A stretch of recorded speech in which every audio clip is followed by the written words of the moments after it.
It started on a Tuesday evening when the city felt unusually quiet, the kind of quiet that only comes when everyone is pretending they're not tired.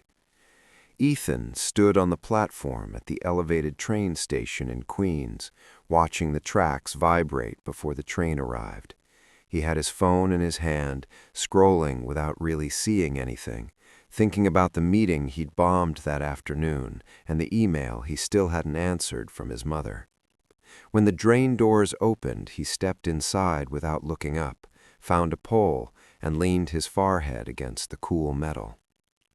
Across from him sat Maya. He didn't notice her right away. He noticed the sound first, the soft click of a pen against a notebook, steady and distracted.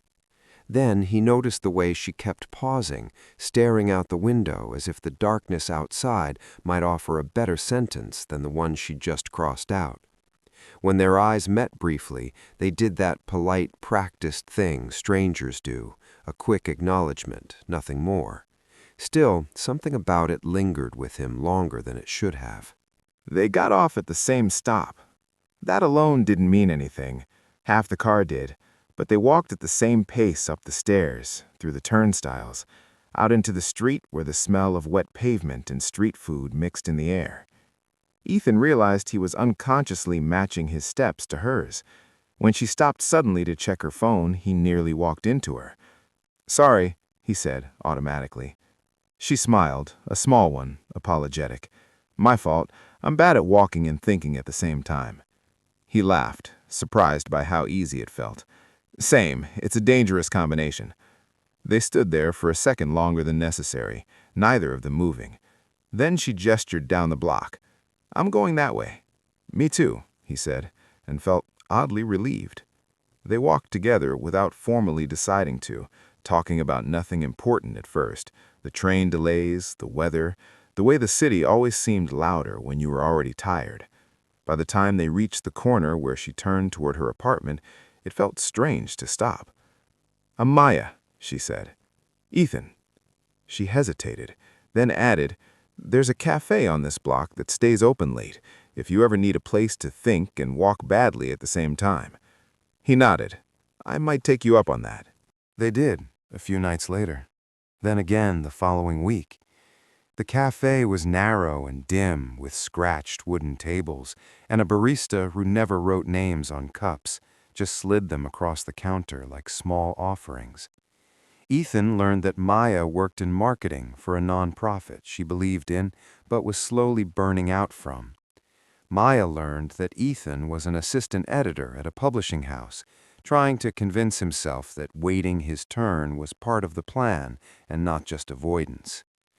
They talked in fragments at first, stories half told, sentences that trailed off. Silence wasn't uncomfortable between them. It felt like a shared understanding. Sometimes they sat without speaking for several minutes, listening to the low hum of conversation around them, the hiss of the espresso machine.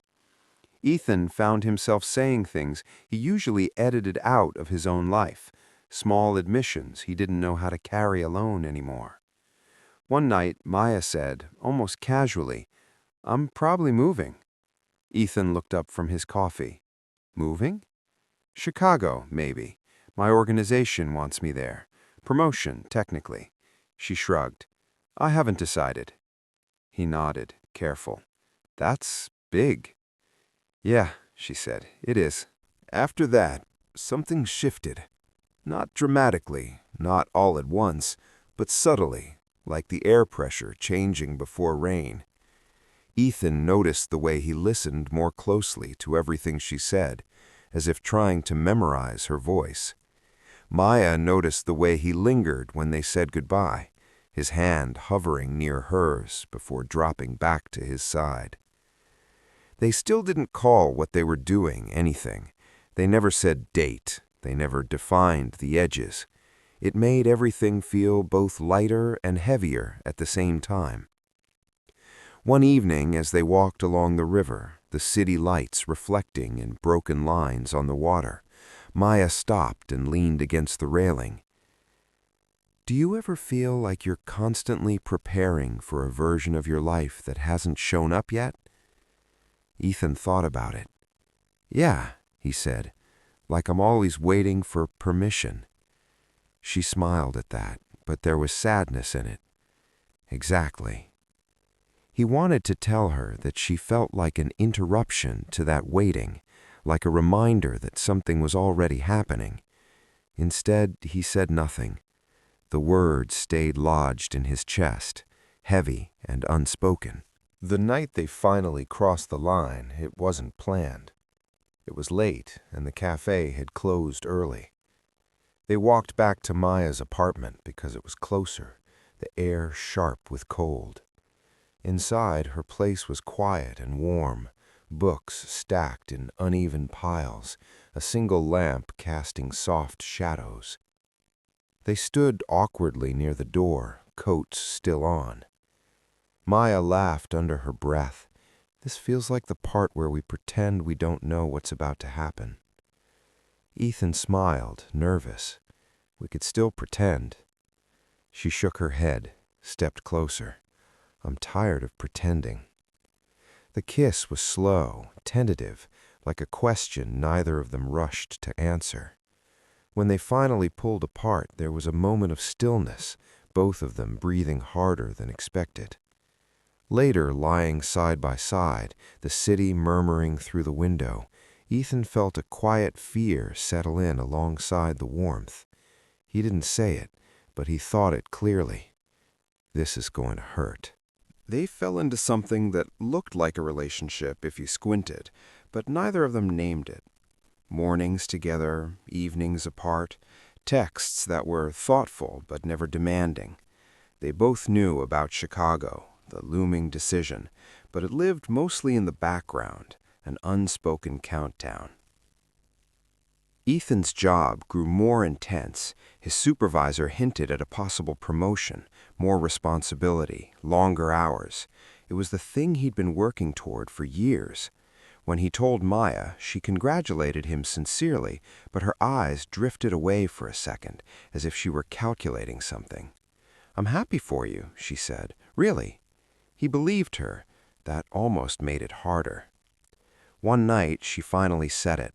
If I go, this can't keep being what it is. He nodded. I know.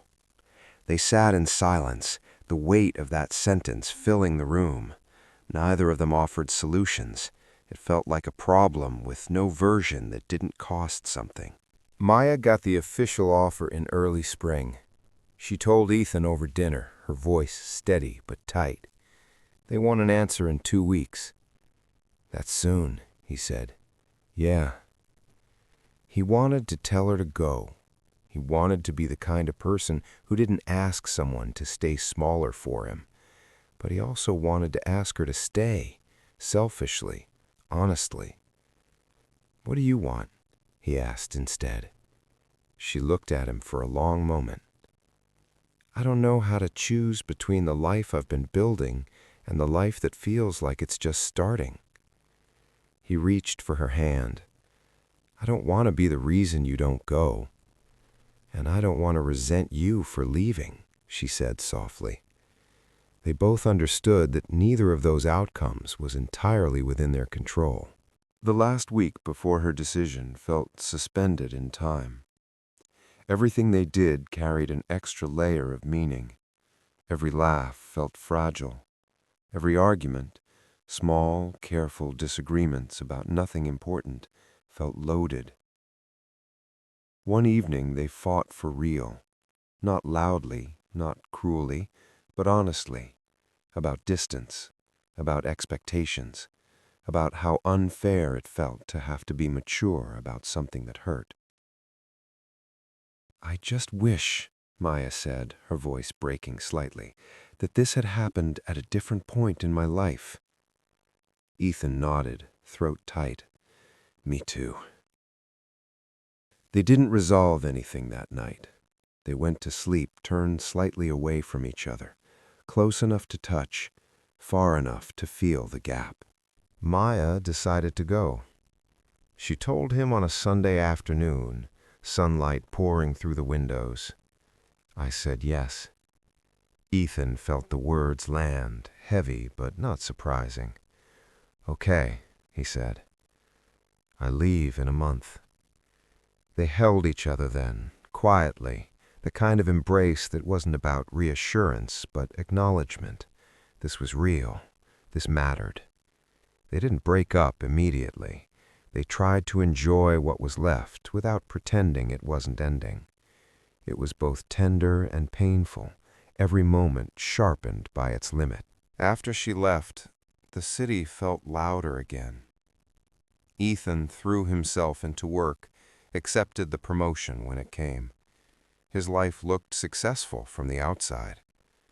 Sometimes, late at night, he found himself opening the cafe door out of habit, only to remember she wouldn't be there.